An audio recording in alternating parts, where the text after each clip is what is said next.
తాకట్లో ఉన్న మీ బంగారాన్ని విడిపించి ఆ రోజు ఆన్లైన్ రేటుకి కొంటాం. Sharma gold company. Welcome to Suman TV. తెలంగాణలో ఇంకా సర్వే మిగిలిందని నిన్న ప్రభుత్వ నిర్ణయంతో మరోసారి అర్థమైంది. చాలా చోట్ల సర్వే అసంపూర్తిగా ముగిసింది. చాలా కుటుంబాల వివరాలు తెలియరాలేదు. చాలామంది కులాలకు సంబంధించిన వివరాల్ని కూడా కులగణన నివేదికలో చూపించలేదు అనే ఒక చర్చ జరుగుతుంది. ఈ సర్వే తర్వాత స్థానిక సంస్థల ఎన్నికలు వచ్చే అవకాశం ఉన్నట్టుగా చాలా స్పష్టంగా అందరికీ అర్థమవుతుంది. సర్వే వల్లనే కులగణన నివేదిక లేకపోవడం, కులాలపైన స్పష్టత లేకపోవడం వల్ల రిజర్వేషన్లలో క్లారిటీ లేదు. కాబట్టి కులగణన వచ్చిన తర్వాత రిజర్వేషన్ల పైన స్పష్టత వస్తుంది. అప్పుడే స్థానిక సంస్థల ఎన్నికలకు, సర్పంచ్ ఎన్నికలు కావచ్చు, మండల ప్రజా పరిషత్ ఎన్నికలు కావచ్చు, జిల్లా ప్రజా పరిషత్ ఎన్నికలకు కావచ్చు, మున్సిపల్ ఎన్నికలకు కావచ్చు అవకాశం ఉంటుందనేది ప్రభుత్వ ఆలోచనకు తెలుస్తుంది. ఈ సర్వేని మళ్ళీ రీసర్వే చేయాలని, ఏదైతే కుటుంబాల్లో ఎవరైతే లెక్కలు చెప్పలేదో, ఎవరైతే వివరణ ఇవ్వలేదో వాళ్ళ ఇళ్ళ దగ్గరికి వెళ్ళి మళ్ళీ సర్వే చేసి, ఎందుకంటే చాలాసార్లు చూసాం గత సర్వేలో చాలామంది వివరాలు చెప్పడానికి నిరాకరించారు.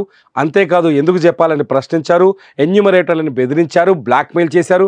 ఎట్ ది సేమ్ టైం చాలా కుటుంబాలు దొంగల పట్ల కూడా భయపడ్డారు. ఇదంతా పక్కన పెడితే ఇదే సబ్జెక్ట్లో ఒక ఇంట్రెస్టింగ్ మ్యాటర్ మీకు చెప్పాలనుకుంటున్నా. ఇంట్రెస్టింగ్ మ్యాటర్ ఏంటంటే ఖమ్మం జిల్లాలో జరిగింది ఇంట్రెస్టింగ్ మ్యాటర్. ఒకసారి చూడండి. ఖమ్మం జిల్లా వైరాలో సర్వే అంటూ కొందరు వ్యక్తులు ఇంటి దగ్గరకు వచ్చారు. ఆల్రెడీ సర్వే అయిపోయింది, అసెంబ్లీలో నివేదిక పెట్టింది, అయినప్పటికీ కూడా దొంగలు చెలరేగిపోతున్నారు. ఇది చాలా చోట్ల గ్రామీణ ప్రాంతాల్లో కావచ్చు, కొంత టౌన్లలో కావచ్చు, వైరా లాంటి చిన్న చిన్న సిటీల్లో కావచ్చు దొంగలు రెచ్చిపోయే అవకాశం ఉంది. అదే జరిగింది ఇక్కడ.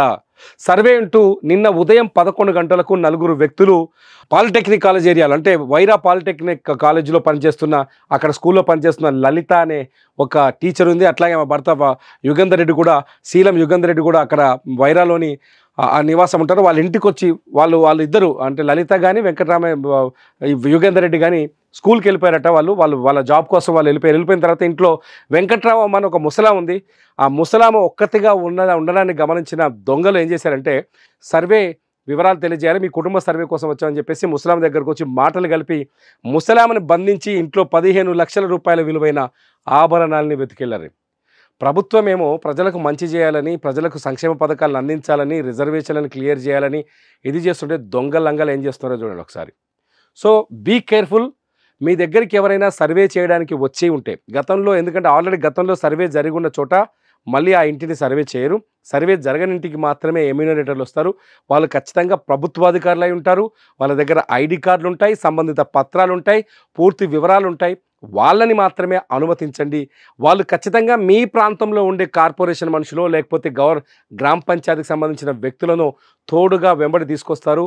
చాలా స్పష్టంగా మీ వివరాలను అడిగి నమోదు చేస్తారు.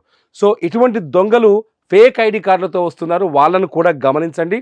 సర్వే పేరుతో గతంలో చాలా దొంగతనాలు జరిగాయి. మళ్ళీ ఇప్పుడు కొత్తగా ఈ వైరాలో జరిగిన దొంగతనం 2 తెలుగు రాష్ట్రాల్లో హైలైట్గా నిలుస్తుంది. మొత్తంగా గుర్తుపెట్టుకోండి, సర్వే మళ్ళీ జరగవచ్చు.